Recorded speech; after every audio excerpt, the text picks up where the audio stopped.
Sebuah kisah mahakarya terbaik dari S.H. Mintarja yang sangat populer di masanya, berlatar belakang kerajaan Singasari.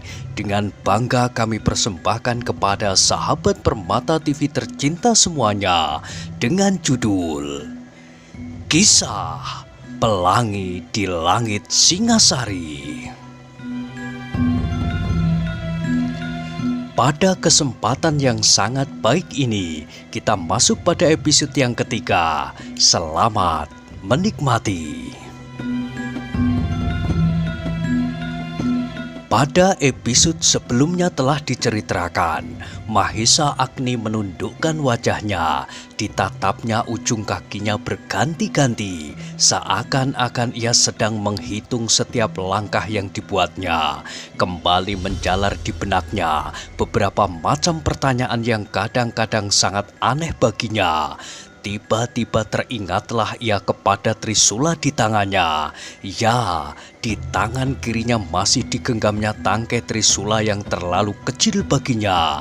Tanpa sesadarnya, diamatinya trisula itu dengan seksama. Trisula itu benar-benar berkilauan, namun tidak sampai menyilaukan baginya.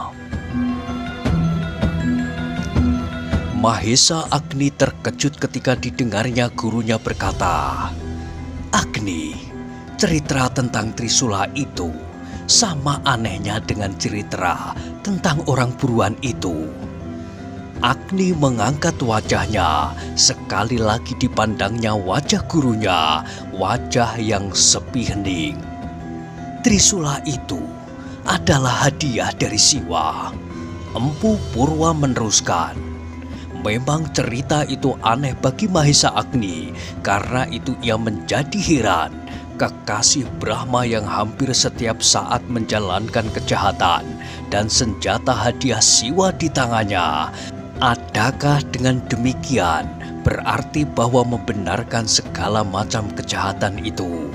Meskipun pertanyaan itu tidak terucapkan, namun Empu Purwa telah dapat menangkap dari wajah muridnya. Maka katanya, "Agni, jangan kau risaukan apa yang sedang dilakukan oleh Brahma, Siwa dan Wisnu sekalipun. Kalau pada suatu saat, orang-orang menurut cerita bersumber pada kekuatan Brahma harus berhadapan dengan orang-orang bersumber pada kekuatan Siwa atau Wisnu, itu bukanlah hal yang perlu kau herankan. Sebab baik Siwa, Brahma maupun Wisnu itu sendiri merupakan pancaran dari maha kekuasaan yang esa, dan keesaan kekuatan itulah yang mengatur mereka. Apa yang dilakukan Brahma, Wisnu dan Siwa adalah satu rangkaian yang bersangkut paut dengan tujuan tunggal. Apa yang diadakan oleh kekuasaan itu kemudian dipeliharanya untuk kemudian apabila sampai saatnya dihancurkannya." Kini kembali Mahesa Agni menundukkan wajahnya. Ia dapat mengerti apa yang dikatakan oleh gurunya, dan itulah sebabnya maka gurunya tak mengizinkannya untuk mengejar Ken Arok, yang menurut kata orang adalah pecahan Dewa Brahma itu sendiri.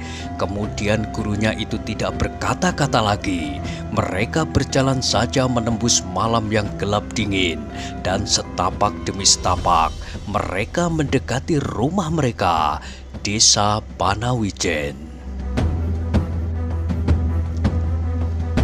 Ketika mereka menjadi semakin dekat maka lupalah Mahesa Agni kepada Ken Arok, pada trisula di tangannya, pada cerita tentang Brahma dan Siwa, serta pada perkelahian yang baru saja dialami. Yang ada di dalam angan-angannya kemudian adalah kampung halamannya, kampung halaman di mana ia menekuk ilmu dari gurunya, Empu Purwa. Tetapi kampung halaman itu tidak akan demikian memukaunya apabila di sana tidak ada orang-orang yang tersangkut di dalam hatinya selain gurunya, pendeta tua yang sabar dan tawakal itu. Yang mula-mula hadir di dalam angan-angannya adalah seorang gadis yang memiliki kecantikan seperti yang dirindukan oleh bidadari sekalipun. Kadang-kadang Mahesa Agni menjadi heran apabila dibandingkannya wajah gadis itu dan wajah ayahnya. Ayahnya bukanlah seorang yang berwajah tampan pada masa mudanya. Entahlah kalau ibunya seorang bidadari yang kamanungsan. Mahesa Agni belum pernah melihatnya, bahkan anak gadis itu sendiri pun tak dapat mengingat wajah ibunya lagi. Dan gadis yang bernama Ken Dedes itu, di matanya tak ada yang memadainya, sehingga tidaklah aneh bahwa setiap mulut yang tersebar dari lereng timur Gunung Kawi sampai ke Tumapel pernah menyebut namanya. Tetapi gadis itu terlalu bersikap manja kepadanya, seperti seorang adik kepada seorang kakak yang sangat mengasihinya. Mahesa Agni tidak begitu senang pada sikap itu. Seharusnya Ken Dedes tidak menganggapnya sebagai seorang kakak. Tiba-tiba wajah Agni menjadi kemerah-merahan. Ia tidak berani meneruskan angan-angannya. Ia menjadi malu kepada dirinya sendiri. Perlahan-lahan Mahesa Agni menggeleng-gelengkan kepalanya. Ia terkejut ketika terdengar gurunya berkata, "Agni, sebaiknya kau kembalikan Trisula itu kepadaku. Aku mengharap bahwa kelak kau akan dapat memilikinya." Oh, terdengar sebuah desis perlahan dari mulut Agni. Cepat-cepat ia menyerahkan senjata aneh itu kepada gurunya tanpa sepatah kata pun yang keluar dari mulutnya. Kemudian mereka pun meneruskan perjalanan mereka. Sudah tidak seberapa jauh lagi dari desa di hadapan mereka, terdengarlah kokok ayam jantan bersahut-sahutan. Hari menjelang pagi. Desis Empu Purwa. "Kita terhalang di padang karautan," sahut Mahesa Agni. Kembali mereka berdiam diri dan kembali Mahesa Agni berangan-angan. Kini yang hadir di dalam benaknya adalah sahabatnya, seorang pemuda yang tampan, bertubuh tinggi tegap, bermata hitam mengkilat. Anak muda itu adalah putra Ki Buyut Panawijen.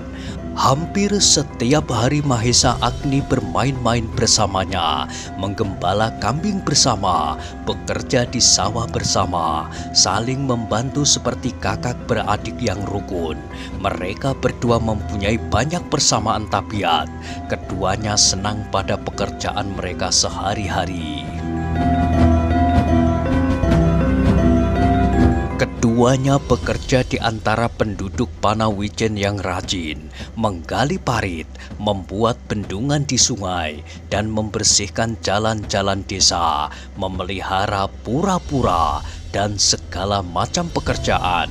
Namun ada yang tak dapat dipersamakan di antara mereka. Mahesa Agni adalah seorang pemuda yang tangguh, yang hampir sempurna dalam ilmu tata bela diri dan tata bermain senjata, berkelahi seorang diri dan bertempur dalam gelar-gelar perang.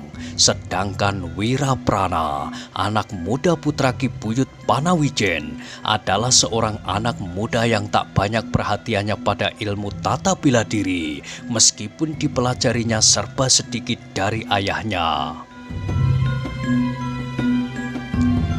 Meskipun anak muda itu rajin bekerja, namun ia tidak setekun Mahesa Agni dalam menempa diri. Meskipun demikian, karena Agni tidak biasa menunjukkan kelebihannya, keduanya tetap dapat bergaul dengan rapatnya. Mereka memasuki desa mereka pada saat cahaya merah membayang di timur. Di telinga mereka masih menghambur suara kokok ayam jantan bersahut-sahutan. Sekali-kali telah terdengar pula gerit senggot orang menimba air dari perigi-perigi di belakang rumah mereka. Ketika mereka, Empu Purwa dan Mahesa Agni memasuki halaman rumah mereka yang dikelilingi oleh pagar batu setinggi orang, mereka melihat api menyala di ujung dapur. "Ken Dedes sudah bangun?" berkata Empu Purwa perlahan. Mahesa Agni tidak menjawab. Sejak semula ia sudah menyangka bahwa Ken Dedes dan para endanglah yang sedang merebus air sambil menunggu kedatangan mereka. Sekali mereka berjalan melingkari pertamanan di tengah-tengah halaman yang luas itu, kemudian mereka berjalan di tanggul kolam yang berair bening. Di siang hari, kolam itu dipenuhi oleh itik, angsa, dan berati berenang dengan riangnya. Kedatangan mereka disambut oleh Ken Dedes dengan penuh kemanjaan. Dengan bersungut-sungut, terdengar ia bergumam, "Ayah terlalu lama pergi bersama Kakang Agni. Semalam aku tidur. Ayah berkata bahwa selambat-lambatnya senja kemarin sampai di rumah. Tetapi baru pagi ini ayah sampai."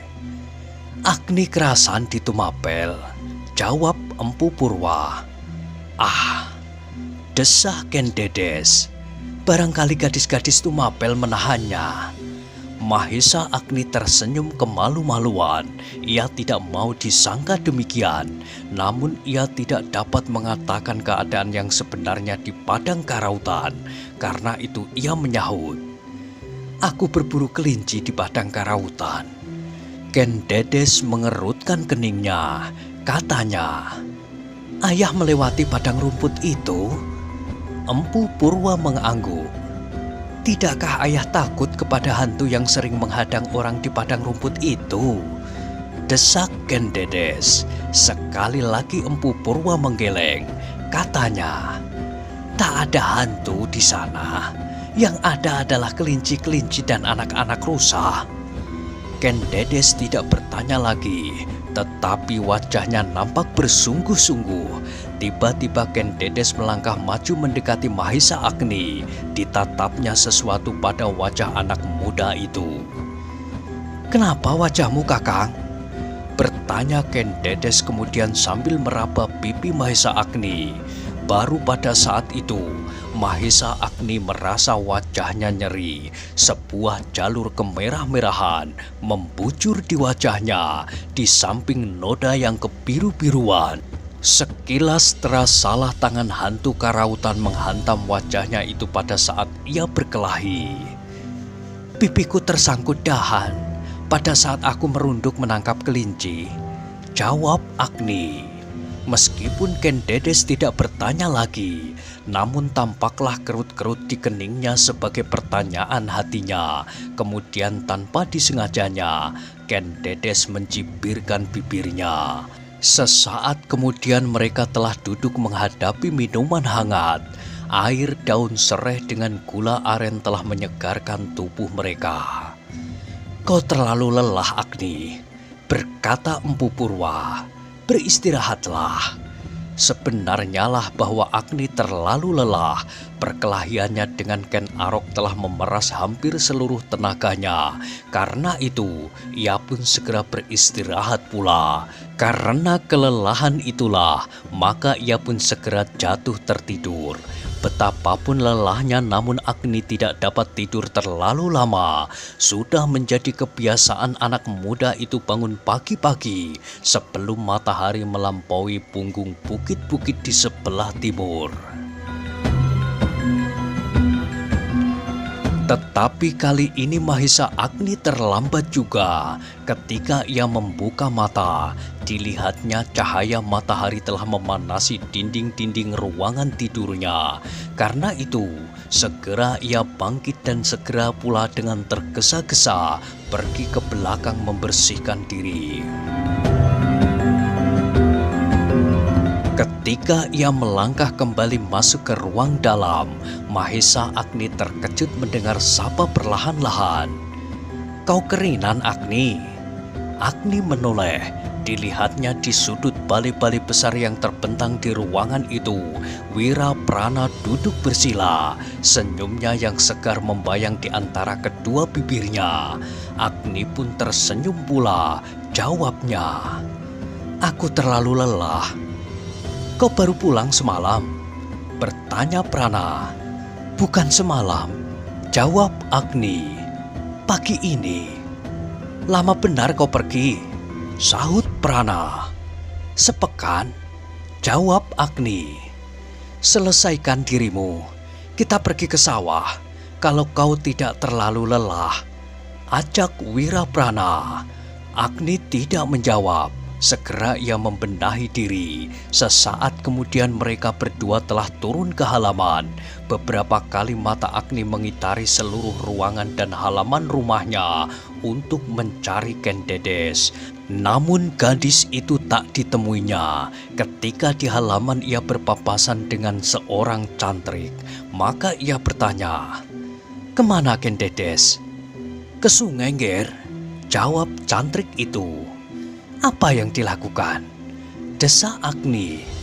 "Ken Dedes membawa kelenting dan dijinjingnya bakul cucian," jawab cantrik itu pula. "Bopo pendeta?" bertanya Agni pula. "Disanggar sejak beliau datang bersama Angger," jawab cantriknya itu. Agni tidak bertanya lagi dan keduanya berjalan pula keluar halaman. Tiba-tiba langkah mereka terhenti ketika mereka melihat debu yang berhamburan dilemparkan oleh kaki-kaki kuda yang berlari tidak terlalu kencang. Kuda itu berjalan searah dengan Agni dan Wiraprana. Agni melihat kuda yang besar dan tegar itu dengan kagumnya. Di punggung kuda itu duduk seorang pemuda dengan pakaian yang rapi dan teratur. Kain lurik merah bergaris-garis coklat, celana hitam mengkilat, dan timang bermata berlian. Di punggungnya terselip sebuah pusaka, keris berwarangka emas. Melihat anak muda yang duduk di atas punggung kuda itu, wajah Agni menjadi terang. Ia tertawa sambil melambaikan tangannya, dan dari sela-sela tertawanya terdengar ia menyapa, "Kuda Sempana."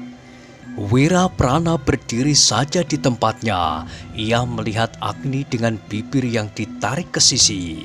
Bisiknya, "Kau akan kecewa, Agni." Meskipun Agni mendengar bisik sahabatnya, namun ia tidak segera menangkap maksudnya. Ia masih tegak di tepi jalan, menanti anak muda yang berkuda dengan gagahnya itu. Mula-mula Mahesa Agni menyangka bahwa kuda Sempana tidak melihatnya. Karena itu sekali lagi ia menyapa, "Hai, kuda Sempana."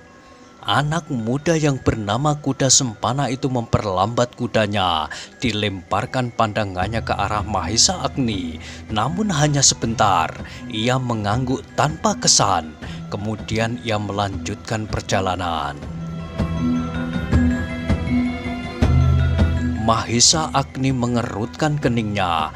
Kuda Sempana baru beberapa tahun meninggalkan kampung halaman. Apakah anak itu telah melupakannya? Untuk meyakinkan dirinya, Mahesa Agni masih tetap berdiri menanti kuda Sempana. Tetapi ia menjadi kecewa ketika tiba-tiba kuda yang dinaikinya membelok masuk ke halaman. Justru halaman rumah gurunya. "Bukankah itu kuda Sempana?" Tanpa sesadarnya Agni bertanya. "Iya," jawab Wiraprana. "Kawan kita bermain dahulu." Agni menegaskan. "Iya," jawab Prana. "Bukankah anak itu baru beberapa tahun meninggalkan kita?" Agni meneruskan. "Ya," sahut Prana pula.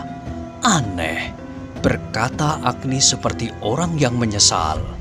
"Sudah aku katakan," jawab Prana, "kau akan kecewa. 2 hari yang lampau, aku menyesal pula. Seperti kau sekarang. Anak itu sekarang menjadi pelayan dalam dari Aku Tunggul Ametung. ia menjadi kaya dan tak mengenal kita lagi. Barangkali ia tergesa-gesa. Agni mencoba untuk memuaskan hatinya sendiri. Aku telah mengalami 2 hari yang lampau. Ia memandangku seperti orang asing, sahut Prana. Tetapi Mahesa Agni masih belum yakin. Tak masuk di akalnya bahwa hanya karena menjadi pelayan dalam Aku Tumapel, seorang dapat melupakan kawan-kawan bermain sejak masa kanak-kanaknya. Wira Prana melihat keraguan-raguan itu, maka katanya sambil tersenyum, "Agni, agaknya kau tidak yakin akan kata-kataku. Cobalah kau temui anak itu." "Marilah," ajak Agni. Wira Prana menggeleng. Jawabnya, "Aku segan. Tak ada gunanya. Aku akan mendahului. Aku tunggu kau di atas tanggul." Mahesa Agni sejenak menjadi ragu-ragu, tetapi bagaimanapun juga ia melihat sikap yang aneh pada kuda Sempana. Apalagi anak muda itu masuk ke halaman rumah gurunya. Karena itu akhirnya ia berkata, "Baiklah Prana, tunggulah aku di atas tanggul. Aku segera menyusul." Sekali lagi Wira Prana tersenyum. Kemudian ia memutar tubuhnya berjalan perlahan-lahan mendahului Agni, yang karena keinginannya untuk mengetahui keadaan kuda Sempana berjalan kembali ke halaman rumahnya. Ketika ia memasuki halaman, dilihatnya kuda Sempana masih berada di atas punggung kudanya. Dengan sikap seorang bangsawan, ia sedang bercakap-cakap dengan seorang cantrik. "Sudah lama ia pergi?" Terdengar kuda Sempana itu bertanya. "Sudah, Angger," jawab cantrik itu. "Sendiri?" bertanya kuda Sempana. "Dengan beberapa endang, Angger," jawab cantrik itu. Kuda Sempana mengangguk-anggukkan kepalanya, kemudian ditebarkan pandangannya ke seluruh sudut halaman, dan ketika dilihatnya Mahesa Agni, kuda Sempana mengerutkan keningnya. Mahesa Agni tersenyum dengan ramahnya. Dengan akrabnya ia berkata, "Sempana, alangkah gagahnya kau sekarang." Anak muda itu memandang Mahesa Agni dengan tajam. Kemudian katanya, "Ya?" Jawaban itu terlalu pendek bagi 2 orang kawan yang telah lama tidak bertemu. Meskipun demikian, Agni masih menyapanya lagi. "Apakah keperluanmu? Apakah aku dapat membantumu?" Kuda Sempana menggeleng. "Aku tergesa-gesa." Perasaan kecewa mulai menjalari dada Mahesa Agni. Percayalah ia sekarang kepada Wira Prana bahwa hal yang diragukan itu benar-benar dapat terjadi. Namun sekali lagi Agni bertanya, "Adakah sesuatu pesan untuk Bopo Pendeta?" Sempana menggeleng. "Tidak," katanya. "Aku tidak mempunyai sesuatu keperluan dengan Empu Purwa. Aku datang untuk putrinya." Terasa sesuatu berdesir di dalam dada Agni, tetapi ia mencoba menguasai perasaannya, dan taulah ia sekarang siapakah yang ditanyakan oleh Sempana kepada cantrik itu. Mahesa Agni terkejut ketika kemudian terdengar kuda Sempana berkata, "Aku tidak mempunyai banyak waktu." Anak muda yang gagah itu tidak menunggu jawaban siapapun. Segera ia menarik kekang kudanya, dan kuda yang tegar itu pun berputar. Sesaat kemudian kuda itu telah menghambur meninggalkan halaman yang luas dan sejuk itu. Ketika kuda Sempana telah hilang di balik pagar, bertanyalah cantrik itu kepada Mahesa Agni, "Bukankah anak muda itu Angger kuda Sempana?" "Iya," jawab Agni sambil mengangguk-anggukkan kepalanya. "Tetapi," cantrik itu meneruskan, "bukankah anak muda itu kawan Angger Agni bermain-main seperti Angger Wiraprana?" Agni mengangguk. Ditatapnya sisa-sisa debu yang dilemparkan oleh kaki-kaki kuda yang mengagumkan itu. jawabnya. Begitulah. Cantrik itu tidak bertanya lagi ketika dilihatnya sorot mata Agni yang aneh. Karena itu, segera ia kembali pada pekerjaannya, membersihkan halaman dan tanam-tanaman. Agni pun kemudian tidak berkata-kata pula, diayunkan kakinya keluar halaman. Ia telah berjanji pergi ke Tanggul. Di sana Wiraprana menunggunya. Ia masih melihat kuda Sempana melarikan kudanya lewat jalan yang akan dilaluinya. Namun ia sama sekali sudah tidak menaruh perhatian kepada anak muda yang sombong itu. Karena itu, segera angan-angannya kembali kepada sahabatnya, Wiraprana. Tanggul yang dimaksud Wiraprana adalah tanggul sebuah bendungan dari sebuah sungai kecil yang membujur agak jauh dari desanya. Dari sungai itulah sawah-sawahnya mendapat aliran air. Karena itu, baik Agni maupun Wiraprana sering benar pergi ke tanggul itu. Bahkan bukan saja anak-anak muda, namun gadis-gadis pun selalu pergi ke sungai itu untuk mencuci pakaian-pakaian mereka dan mandi di belumbang kecil di bawah bendungan. Tetapi Agni tidak langsung pergi ke tanggul itu. Ketika ia lewat di samping sawah Empu Purwa yang menjadi garapannya, ia berhenti. Dilihatnya beberapa batang rumput liar tumbuh di antara tanaman-tanamannya, meskipun masa matun baru saja lampau. Karena itu, ia memerlukan waktu sejenak untuk menyiangi tanamannya itu. Wiraprana yang sudah sampai di pinggir kali, duduk dengan enaknya di atas sebuah batu padas yang menjorok agak tinggi. Ketika ia melihat bahwa tanggul dan bendungan cukup baik, maka yang dikerjakannya adalah menunggu Mahesa Agni yang akan diajaknya untuk melihat apakah rumpun yang mereka buat telah masak untuk dibuka. Wiraprana meredupkan matanya ketika ia melihat seekor kuda berlari kencang ke arahnya. Segera ia mengenal bahwa di atas punggung kuda itu duduk kuda Sempana. Meskipun ia tidak tahu maksud kedatangan anak muda itu, namun perasaan tidak senang telah menjalari dirinya, sehingga tanpa sesadarnya ia turun dan duduk di balik batu padas itu. Ia sama sekali tidak ingin untuk bertemu dengan anak yang sombong itu, meskipun timbul juga keinginannya untuk mengetahui apakah maksud kedatangan anak muda itu ke bendungan.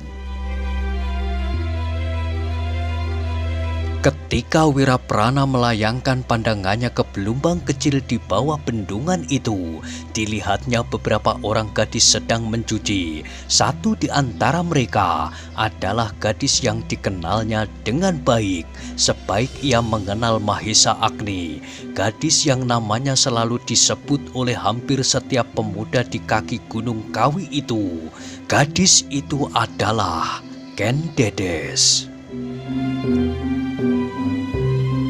Wiraprana menarik nafas, tetapi kemudian ia dikejutkan oleh derap kaki kuda di sampingnya. Sekali lagi ia berkisar ke balik batu itu.